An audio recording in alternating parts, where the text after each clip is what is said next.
So you're looking to buy a house, but you're worried about multiple offer scenarios. Well, that's okay, because today in this video, we're gonna cover 5 tips of how you can win those multiple offer scenarios. What's going on, everybody? Kyle Powers here with Haven Real Estate Group at eXp Realty. First off, thank you so much for checking out our channel. I always do appreciate it, but we're gonna go ahead and jump right into it to cover the 5 tips of winning a multiple offer scenario. First thing on our list is going to be offering a higher price. Now, I know that's pretty basic and pretty like duh, Kyle, on that end of it, and that's okay. But here's the thing.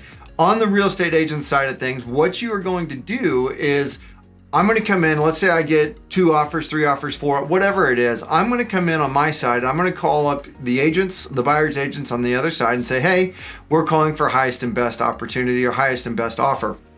So there's 2 ways you can do this.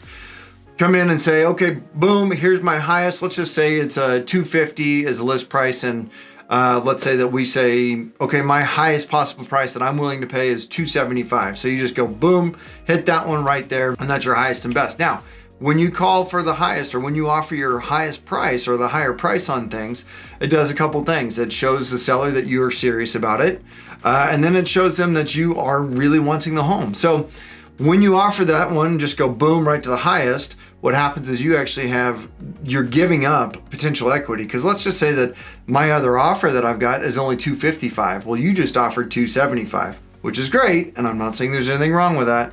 But what I would recommend you do, or what I would recommend you look at, is what's called an escalation clause. In that scenario, what happens, let's say that my price is $250. Offer number 1 comes in and says, oh, we'll offer $255. Offer number 2 comes in and says, we'll offer $260. Well, if you're willing to go up to $275, here's what I would do as an agent for you, or what I would recommend you to do is say, okay, I will give you an offer of $250, which is asking price, remember, but I'm going to escalate that price by $1,000 above the next highest price, not to exceed $275,000. The way that's supposed to work is that buyer's agent, or that listing agent, I'm sorry, comes in and they will say, okay, I've got offer 2 and this price is at $260. Okay. Now above, $1,000 above that puts you at $261. Okay. So then that saves you about $14,000 of what you would have paid if you would just come in and said, boom, I'm offering the highest price possible, or what you're willing to pay. First on our list is talking about offering the highest price, and then a way that you can actually do that to still protect yourself, but still actually be able to pay for that and still have a better opportunity of winning that multiple offer scenario. Second tip on our list is having that pre-approval letter. Okay, so here's what's gonna happen. If you've got 2 offers, let's just say you've got 2 offers inside, or on a listing side of it, one offer doesn't have a pre-approval letter or a cash proof of funds or anything like that. It's just saying, hey, I'm willing to pay $250. And then you come in and say, hey, I've got a pre-approval letter. It says lender XYZ is willing to give me X amount of dollars, $250,000, let's say. I've got 2 of them here. What this one says, when you have that pre-approval letter, what that says to me as a listing agent, it says, okay, that person, that buyer has been checked out financially. Someone has looked at their finances, they've looked at their debt to income ratios, they've looked at all of that stuff, and they've been pre-approved for a home up to X amount. Because it's going to give me your price that you're offered up to. It's going to give me the terms that you've been offered, whether it's a VA loan, an FHA loan, or any other type of loan, which we'll go over those loans on a different video as well. But that's what it's going to do, is it's going to say, offer 1, nothing like that. It's just on a whim, just kind of throwing it out there, seeing if something sticks. Offer 2, and you've got that pre-approval letter. As a seller and as a listing agent, you're going to go after that offer number 2 because, well, offer 1 doesn't really have any backing on it, but you've got that pre-approval letter. So number 2 on our list is having that pre-approval and offering that up to that seller so they can see that it is a good opportunity for them. Number 3 on our list, I'm going to throw it out here. I don't necessarily always recommend this, at least in my specific market, is waiving contingencies. So you can waive those contingencies, and that's waiving an appraisal contingency, waiving an inspection contingency, waiving all of those contingencies, saying, I want the house so bad, I'm just going to take it as is. I don't recommend that. I do want to go on record and say that I don't recommend doing that.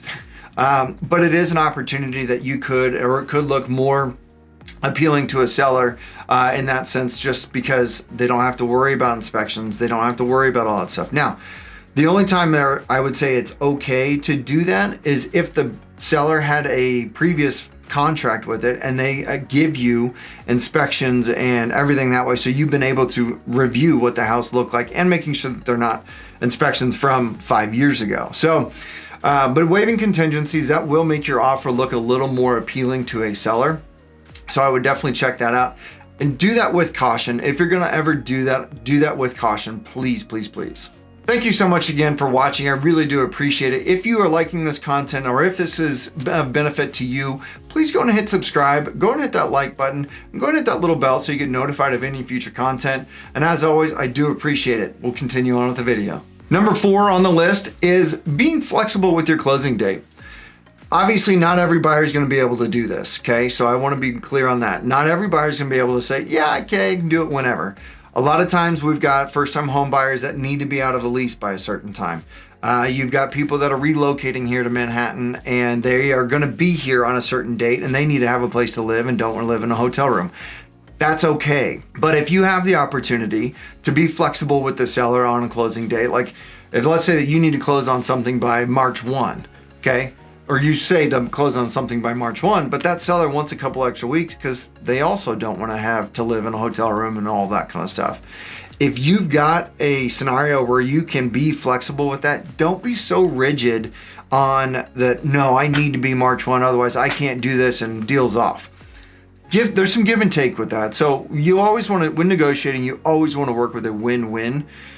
With both sides. And I know that's not what a lot of people want to say, but that's the truth about it, is if you can make everybody feel good about the time and when they close, that's going to be the best scenario for everyone involved. So be flexible with your closing date if you can. Again, I'm not saying you have to, but be flexible if you can. Number 5 on our list is going to be submitting a personal letter. Now, here's the thing with that. I'm not always saying that that's the best thing to do, because it depends, right? So it depends on the scenario. If it's a transactional deal and they just went out of the house, it's a different one to where if it's somebody that's lived there for 30 years or anything along those lines, you want to be cognizant of what's out there. But if you go in and say, oh my gosh, Mr. and Mrs. Seller, I love the house. I love what you did here. I love what you did here. I'm so excited to raise my kids in this home. It definitely gives you a leg up in a lot of scenarios, to where if it's just a name without a face, you can actually give some lifelike qualities to your offer, and it usually or sometimes will bump you up above another offer that didn't necessarily do that. So definitely looking at those and giving a personal letter and giving a personal touch to your offer is something that I would recommend looking at a multiple offer scenario. Thank you so much, everyone, for watching the video. I really do appreciate it. As always, if you do enjoy this content, go and hit that subscribe button. Go and hit that little bell so you get notified of any future content. And go ahead and hit that like, because it does help us grow the channel. So if you do have any questions about buying, selling, investing, or anything real estate related, please, please, please reach out to me. I'm here to help. I want to make sure that this is a smooth process for you to buy a home and get into the Manhattan area, because I do really enjoy this town and I really enjoy what I do. I know it's a weird thing that I do enjoy my job, but it is fun and I enjoy helping people like yourself. So reach out to me. My number is 785-477-5485. And my email is kyle@homesforsalemhk.com. And again, I do appreciate the video. I appreciate you guys watching the videos. Be on the lookout for any new ones.